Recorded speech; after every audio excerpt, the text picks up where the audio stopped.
Hello and good afternoon, friends. Welcome to the CEC-UGC live lecture. Dear friends, as you know that we are carrying a series on religion, society and culture, and under this series today we would be talking on two topics.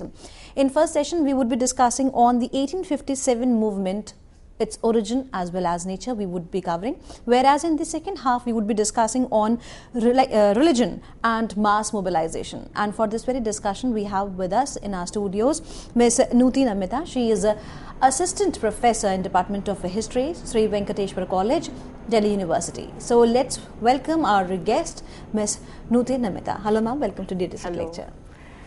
Hello and good afternoon, friends. In this lecture, which is a part of the larger series on religion, society and culture in Indian history, we would discuss the origin and nature of 1857 movement, and while doing so, we would also discuss its various cultural and social aspects, thus unraveling its historiography.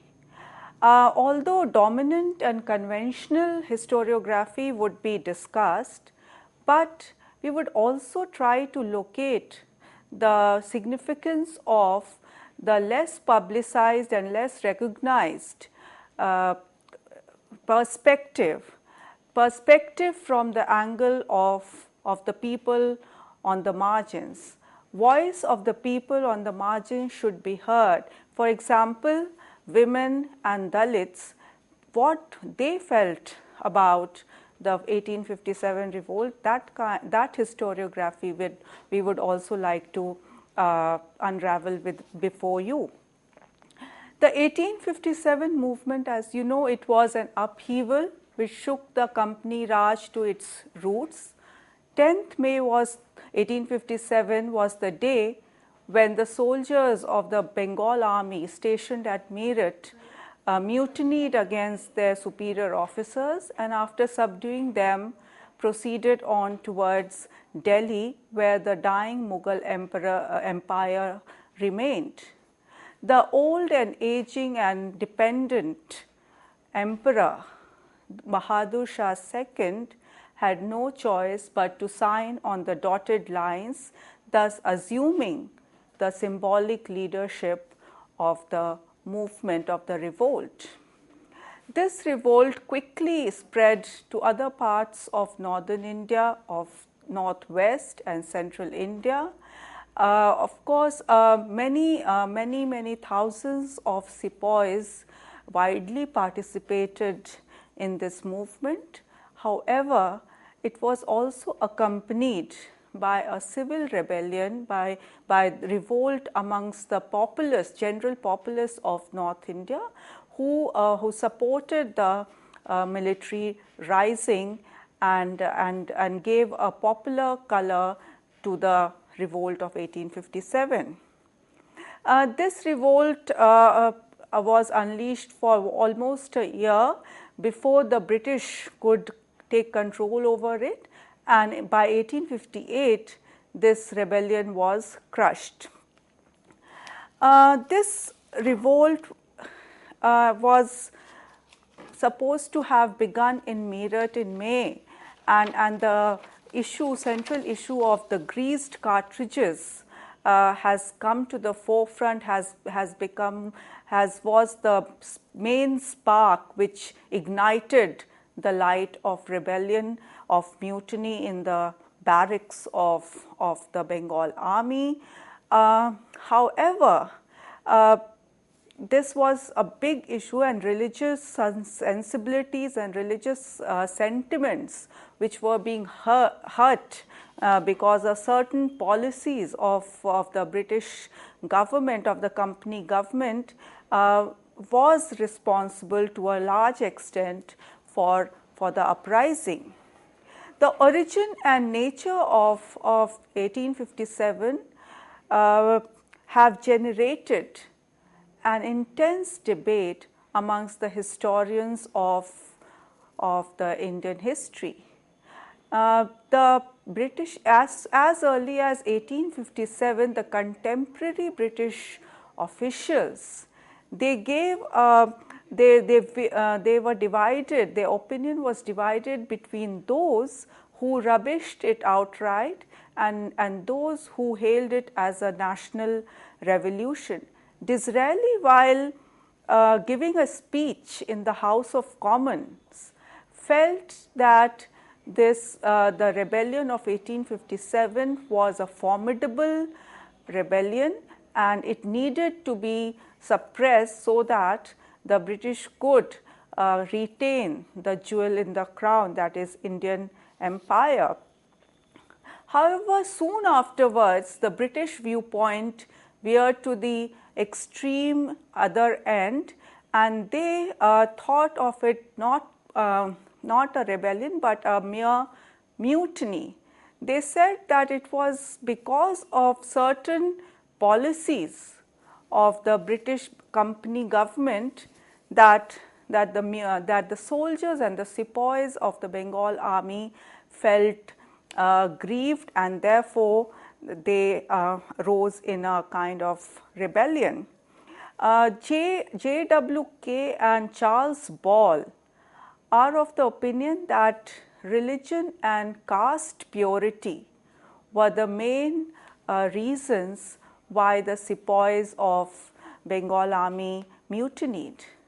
They also feel that the Bengal army recruited most of its soldiers from the Ashraf Muslims and from the Brahmins of these areas from Uttar Pradesh, and therefore they felt panicky about the loss of their caste, and therefore they when certain issues like greased cartridges emerged and other rumors which spread quickly, like the mixture of powdered bones in the flour, they felt that they were very dissatisfied and they disaffected, and the new rules which did not suit them, for example, posting in the outlying regions of the empire to distant lands. Of course, it also went against the Hindu sentiment to be posted to such far off lands, but more than that, it was also the question of caste status which was at stake. At the other end of the spectrum, we have the nationalist historiography. V.D. Savarkar was perhaps the first Indian historian to label the mutiny as the first war of independence as early as 1909. After independence, with the accessibility of more archival materials, we have more mature historiography by the Indian historians. Historians like R.C. Majumdar, S.B. Chaudhary, S.N. Sen, they have given a very succinct account of the 1857 rebellion, and while differing in their detailed account of the rebellion, they nevertheless agree on one point, that 1857 was not a mere mutiny, it was much more than that. And they also stress on the fact, especially R.C. Majumdar, that the rebellion was motivated by several different factors amongst the rebels. The objective of the rebels were not uniform, they were wide and varied, and sometimes personal and vested interests also acted in that context. S.P. Chaudhary very clearly demarcates between the military rising and the civil rebellion. He says that although the rebellion started as a mutiny of sepoys in the barracks, however, it did not remain confined to one. It spread quickly to civilian areas in the villages. And of course, it was also because they wanted an able leadership which could be found only in the countryside, in the villages. Thus, the leadership passing on to several local rajas and nawabs and talukdars, so military rising and the civil rebellion both complemented each other. Both were part of the 1857 rebellion, and civil rebellion actually strengthened the movement. S.N. Sen also talks about the organizational aspect of the movement. He especially talks about the distribution and circulation of chapatis in the preceding phase of the rebellion. And S.N. Sen, the main crux of S.N. Sen's contribution lies in the innovative way of approaching history, of unraveling evidence for the study of history. Okay, and that is his main contribution. Marxist scholars basically see the revolt as a last-ditch attempt of the elite medieval order to halt the processes of its dissolution and lost status, and to regain its lost status. Thomas Metcalfe also does not see the mutiny, he does not see the movement as a mere mutiny or the first war of independence. He sees it as a traditionalist movement seeking to restore old pre-British order. Talmis Khaldun also sees this movement as a restoration of lost feudal privileges of the Rajas, of the Nawabs, etc.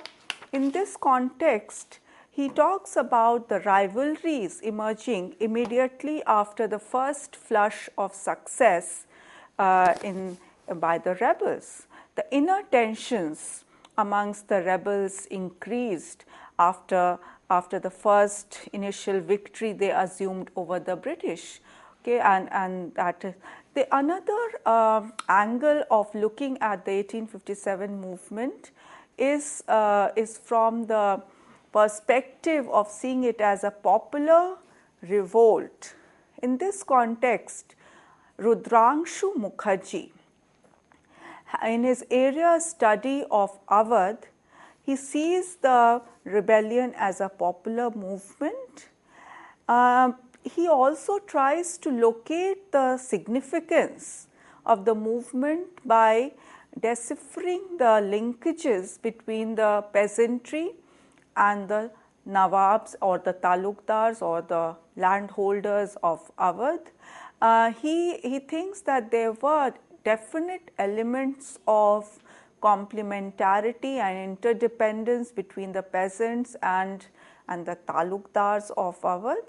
In fact, when in 1856 new land revenue settlement was imposed on Awadh, it created a kind of havoc for the moral economy of the province. And in that context, there was also the issue of lost privileges of the Nawabs, of the Talukdars in Awadh. However, Rudrangshu Mukherjee also is of the view that you cannot really distinguish or make it distinct the aspect of loss of status and the disastrous impact of the land revenue settlement. Both were important in their own way in the life of the Nawabs and the Talukdars.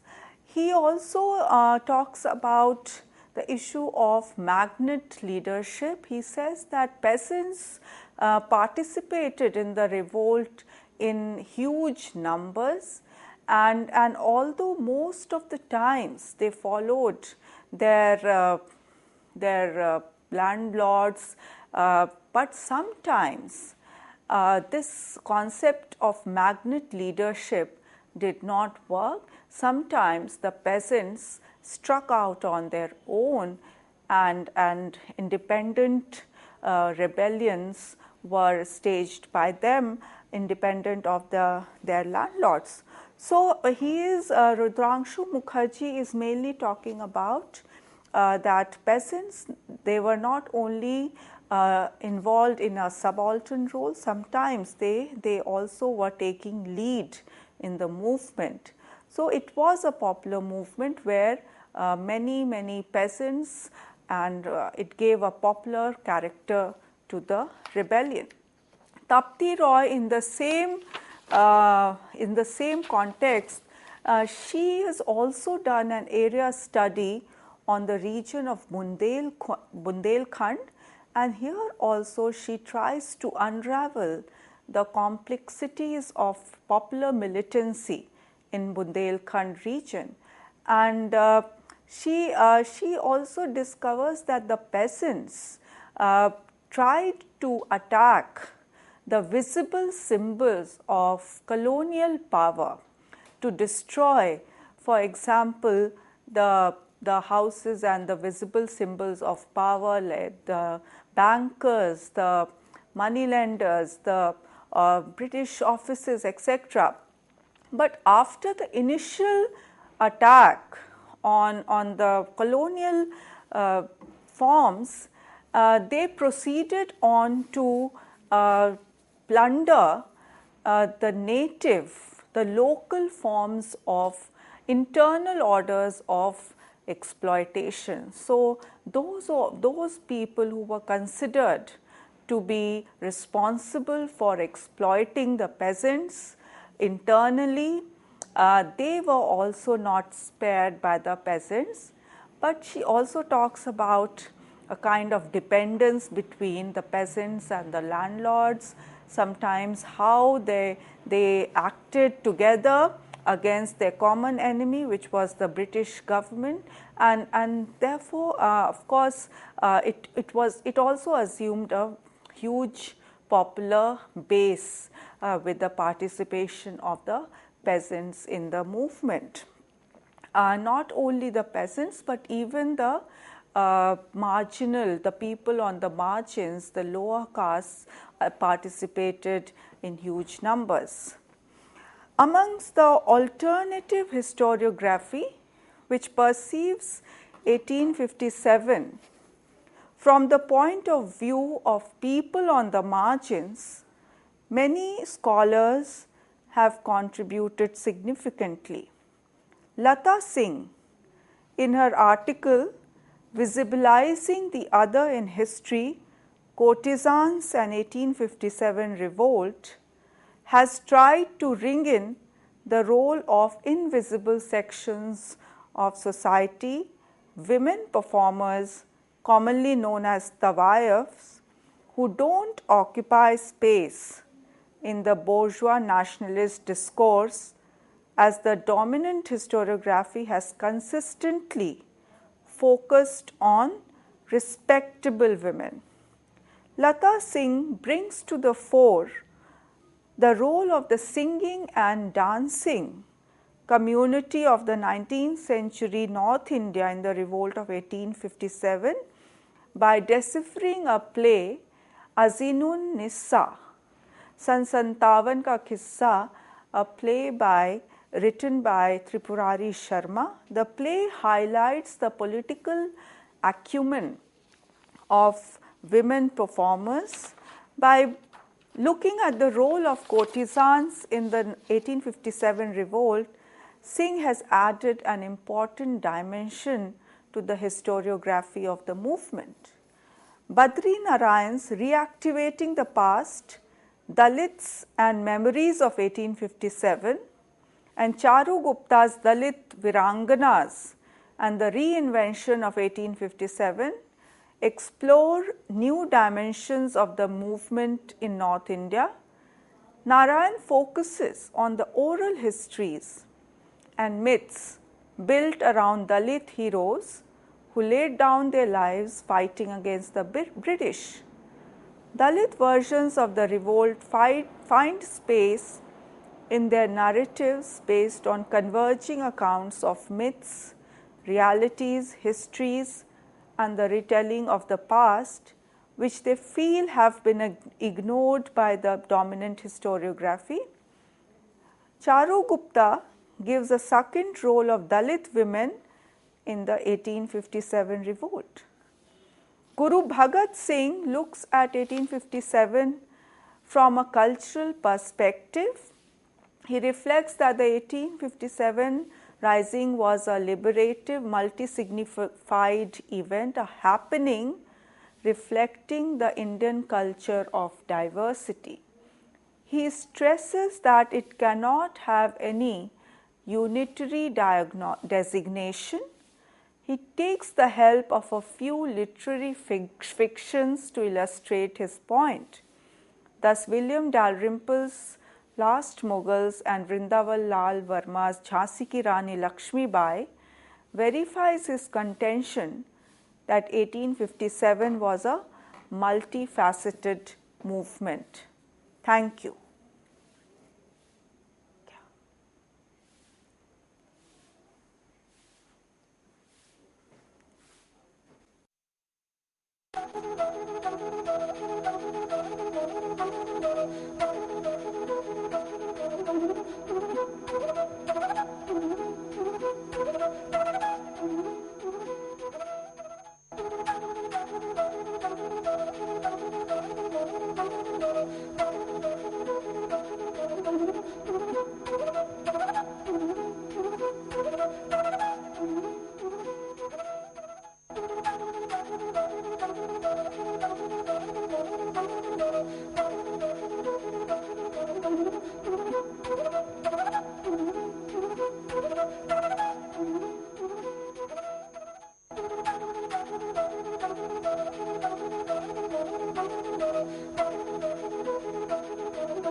Hello again.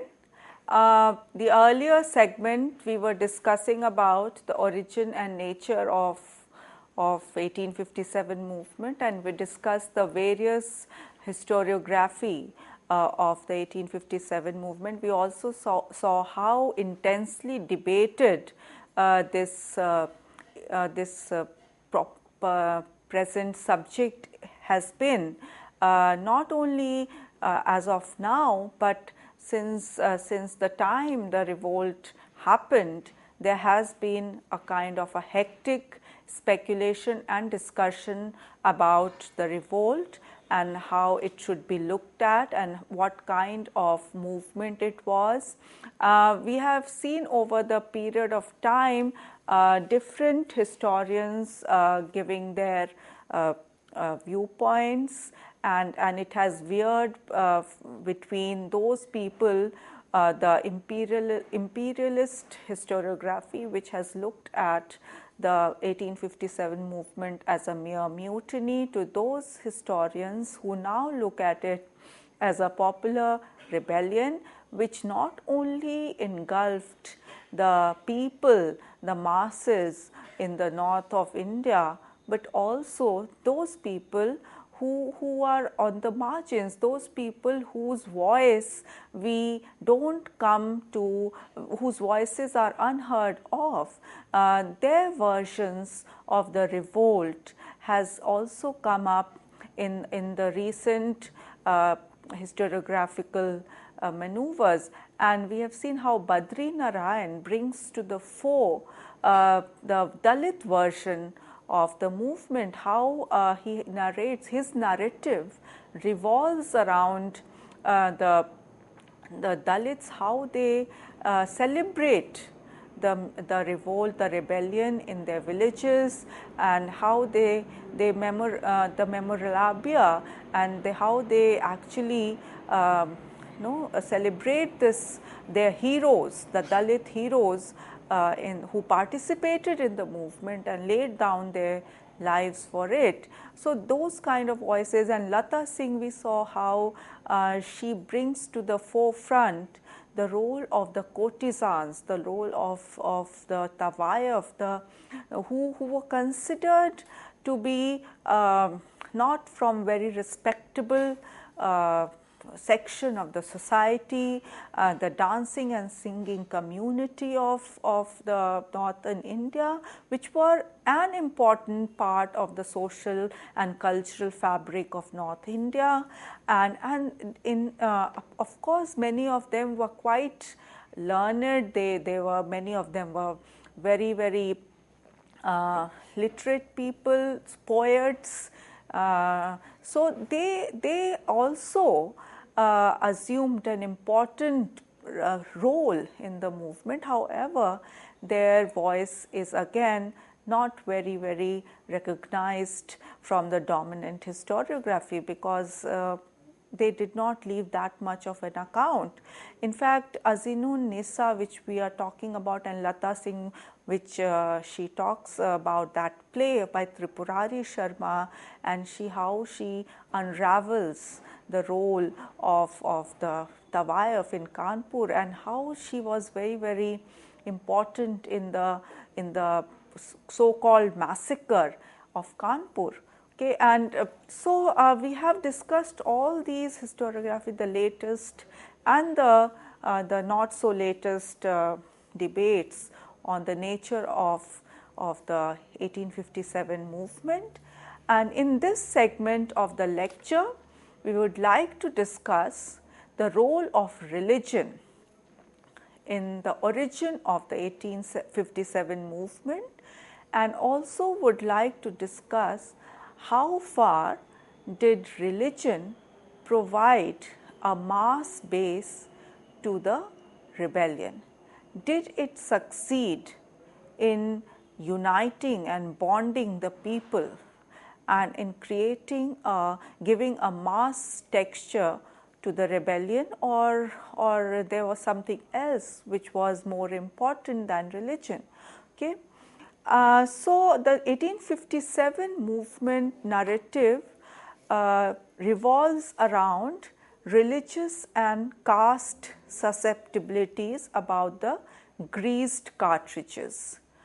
The issue of greased cartridges is important. Because it gave the immediate spark to the movement. The new Enfield rifle, which came into use, required a new ammunition, this new ammunition was smeared with the fat of cows and with the fat of pigs also, and for its quick loading, it needed to be, a portion of it was needed to be bitten off by the sepoys. However, when the sepoy bit it off, of course, he was also biting off a kind of fat of the cows or the fat of the pigs. In fact, it is a very, very interesting conversation which Badri Narayan has come up with, and how Badri Narayan says that the 1857 is etched in the collective memory of the Dalits. And he brings out a kind of a very interesting conversation between Mangal Pandey. Mangal Pandey was a Brahmin soldier of the Bengal army who refused to give water to a thirsty Dalit on the grounds that it would pollute his high caste status. Okay, this untouchable by the name of Mata Din Bhangi, he scoffed at Mangal Pandey and said that already his religion was polluted, his religion was compromised because he was using the greased cartridges, and this rumor spread like wildfire. This conversation was told and retold in the barracks of the Bengal army all over North India, and it created an uproar of discontent in the Bengal army, and this created a first kind of ignition to the movement, to the rebellion, to the mutiny of the soldiers. It was only on March 1st, 1857, that Mangal Pandey, when he broke the line of parade and fired at the superior officers, the battle lines against the colonial rulers were drawn for the first time. Although he was arrested and hanged, but the spirit of rebellion did not die with him, and it continued in Meerut on 10th May also. Now, the pertinent question is, how far did religion really matter in the 1857 revolt, and how far did it lead to a mass-based rebellion amongst the people? Okay. Now, in order to discuss this, we have to take cognizance of the fact that religion did provide a uniting bond amongst the people.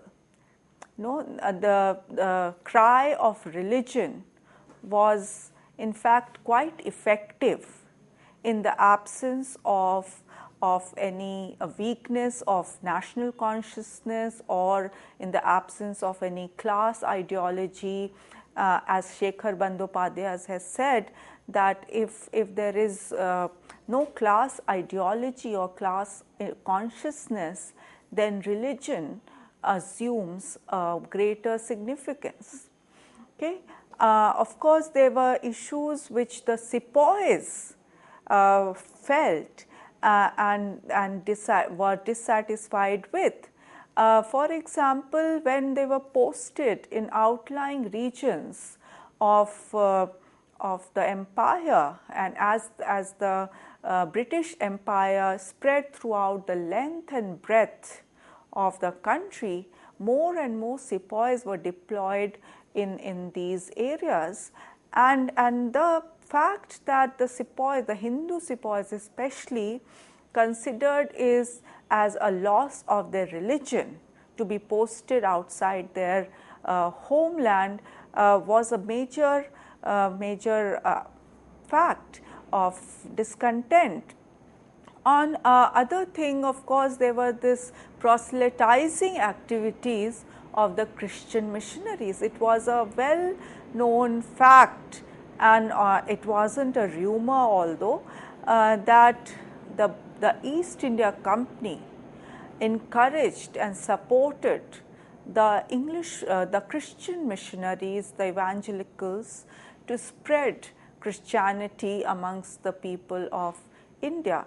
And this was a big apprehension, this was a big fear amongst the local populace of losing their religion, and conversions to Christianity was a big issue here.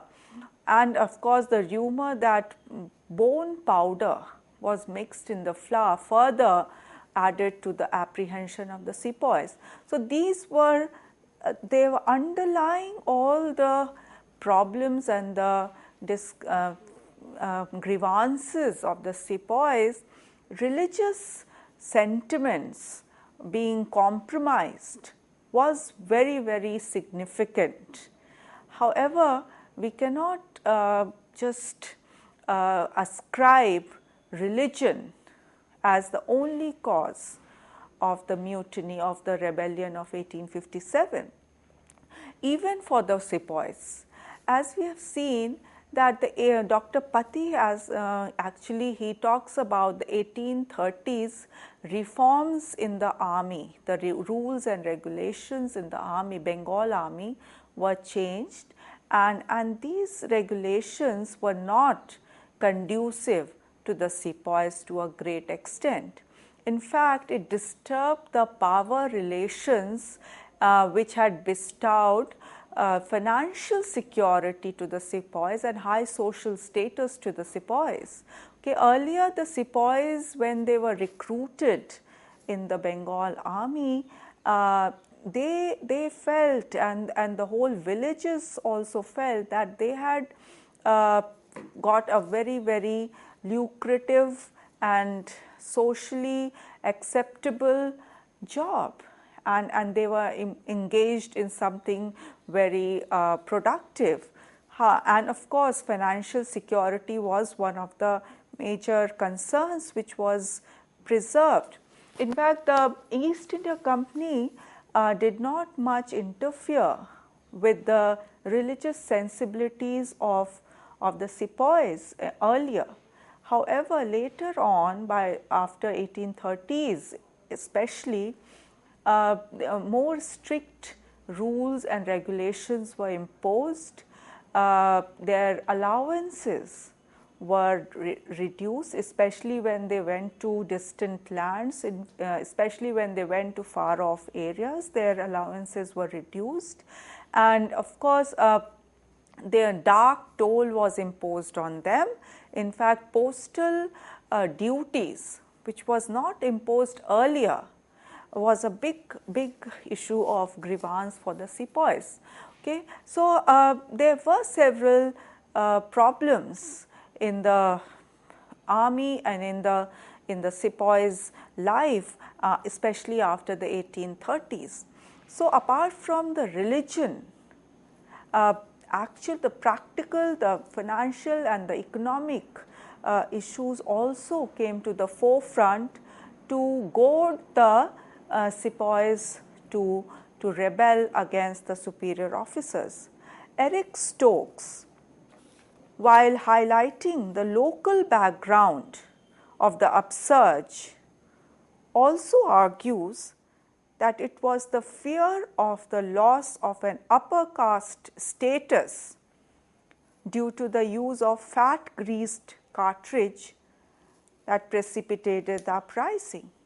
He shows how the Ashraf Muslims and Brahmins and Rajputs had secured a near monopoly over entry into the Bengal army, and they were afraid of loss to their status.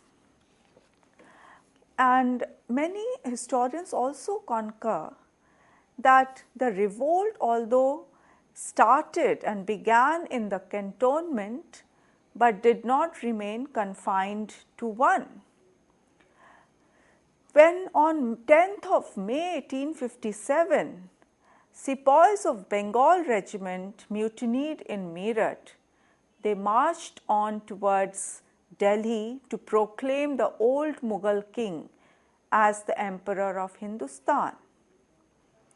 Very soon, the rebellion engulfed the countryside of northern India and assumed a popular character. Civil rebellion was a significant aspect of the 1857 movement. So, many of the historians have also given it a political character, because at the root somehow when the rebellious sepoys declared Bahadur Shah II as the symbolic leader of the movement and as the emperor of Hindustan, they were in fact trying to resuscitate or re-emerge the concept of Hindustan and to restore the political greatness of the Mughal Empire. So, there were certain aspects, the political aspects were there. In fact, but there were other issues as well, other problems and other grievances as well.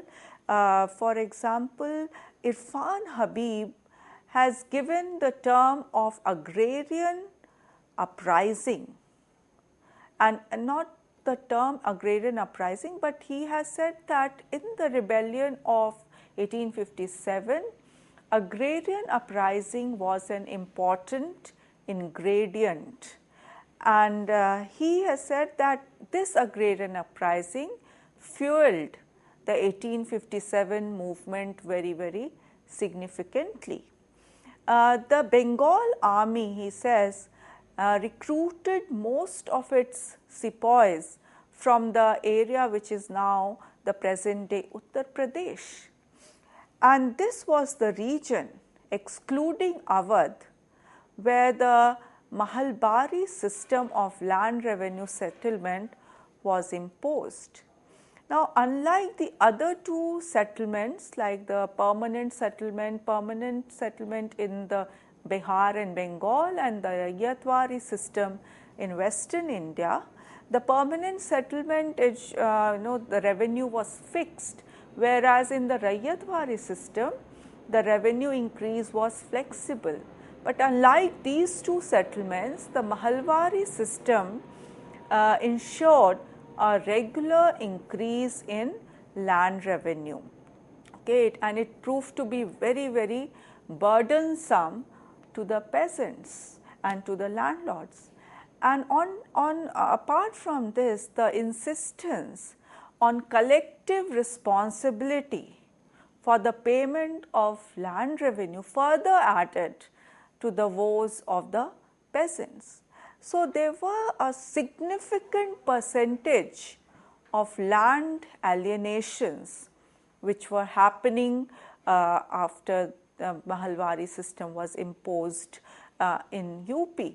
In fact, in the first half of the 19th century, 70%, as much as 70%, there was a 70% increase in the land revenue in UP, and also between 1839 and 1858 in the district of Aligarh, 50% of the land changed hands between 1839 and 1858. So, increasing alienations of land were happening, and also land revenue was increasing, unprecedented increase in land revenue. Okay, and annexation of Awadh in 1856 and the imminent imposition of the Mahalwari system in Awadh as well, created a panic-like situation in that area, in the Awadh area. And in fact, the peasants were, in fact, the sepoys were nothing but peasants in uniform, as the cliche says. And as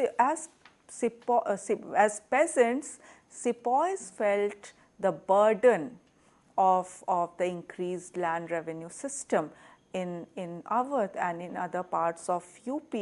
And it was at the same time that the sepoys were receiving the greased cartridges. So the economic and religious grievances intermingled with each other and created an explosive situation. It was not only in the rural areas though that there were certain problems. Even in the urban areas, devastation, huge devastation to urban handicrafts and artisans was wrought, especially textiles has been subjected to owing to the intrusion of English manufactured goods. So several artisans like weavers, shoemakers, blacksmiths, they lost their jobs because of competition with the machine-made British goods, which were flooding the markets of India. Okay, and of course they were then subjected to poverty and penury. Okay, not only they were losing out economically, but several officials and nobles and the courtiers of the king of Awadh, of the Nawab of Awadh, who had been employed there, they had lost out their jobs because he was deposed, and the demand created by these wealthy people was no longer conducive. They were not, the demand was not much for the artisans to be profitable or lucrative. Therefore, devastation, economic devastation was wrought not only in rural areas and not only on the peasants, but also on the talukdars, on the nawabs, on the courtiers, on the officials, on the artisans, on the merchants, on the bankers in the urban areas. Okay, and they felt aggrieved because of the rule of the company. Of course, there was also the issue of loss of status.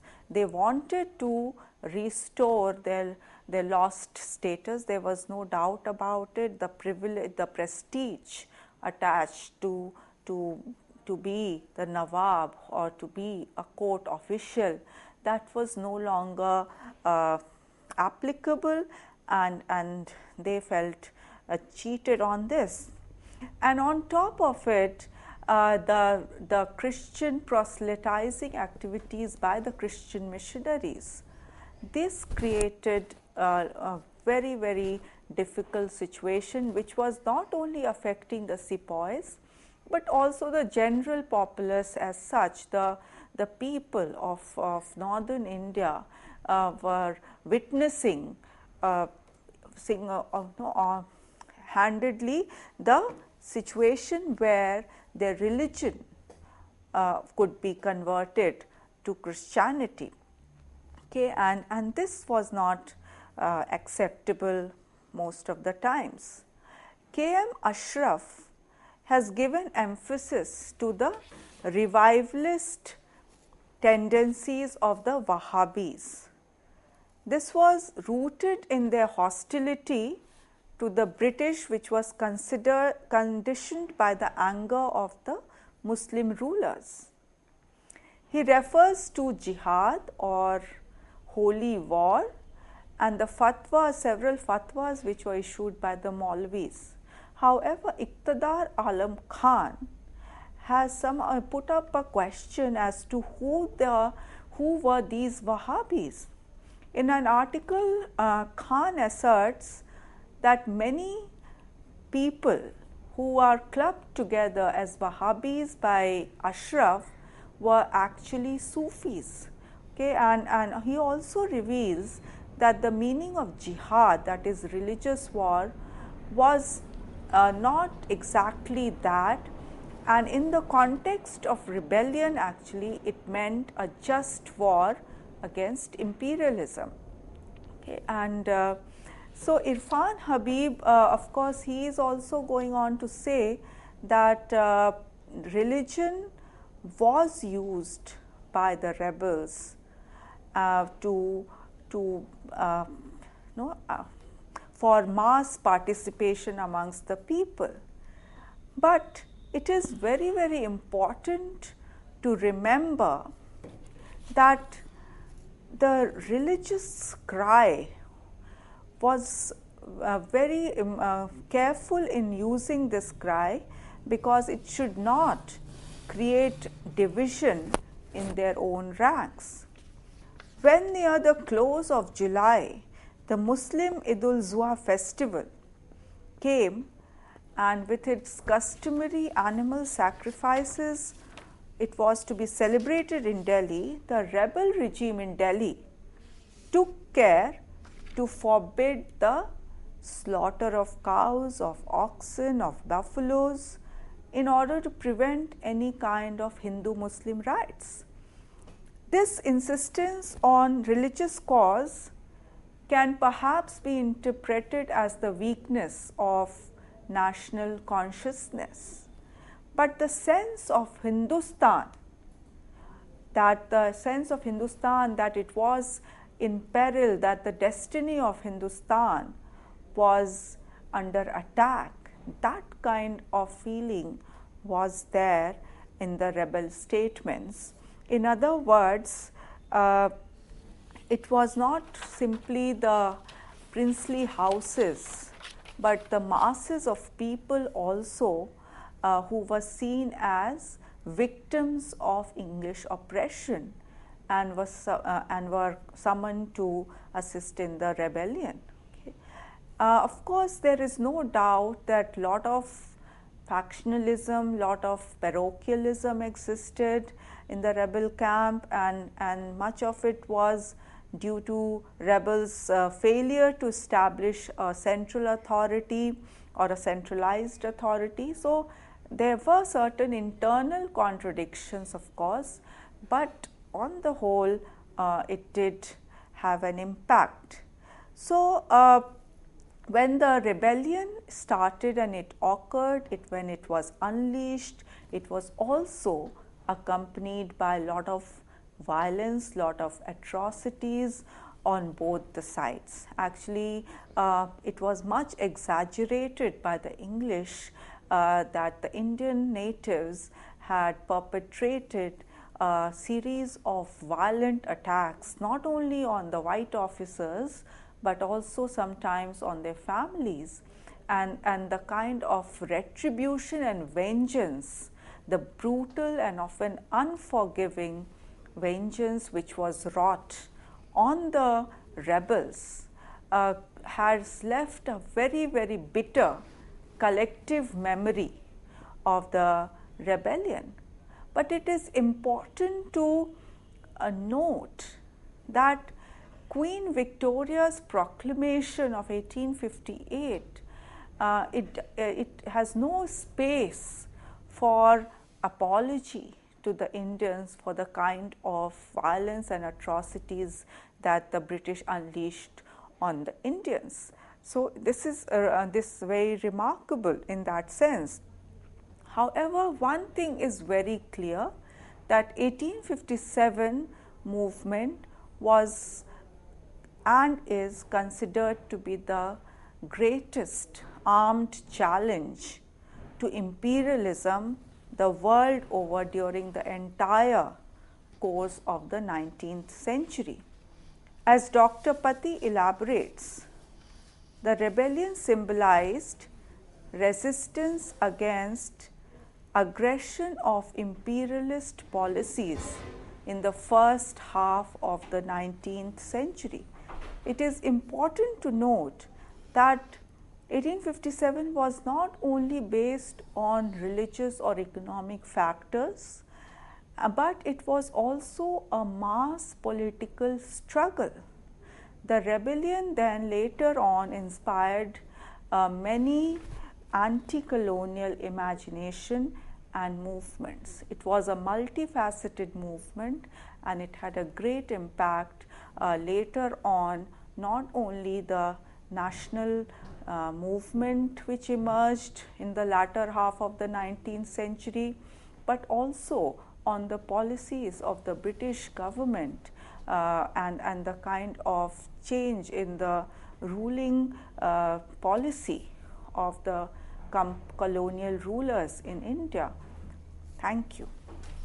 With this note, thank you, ma'am. Thank you so very much for giving us a very, very vivacious session. And as we have discussed a lot about the revolt of 1857, and we have often heard that 1857 is considered as the first war of independence. So could we say that because it was a mass movement and people from different areas, different regions, different profiles have contributed in the movement, that's why it was a first war of independence? Yes, it was actually, it was this statement, this labeling of the rebellion as the first war of independence was done in 1909, and it was done during the nationalist movement when it was going on. So the aspect of making it superior, this historiography of making the nationalist angle very superior, it was a natural thing to do.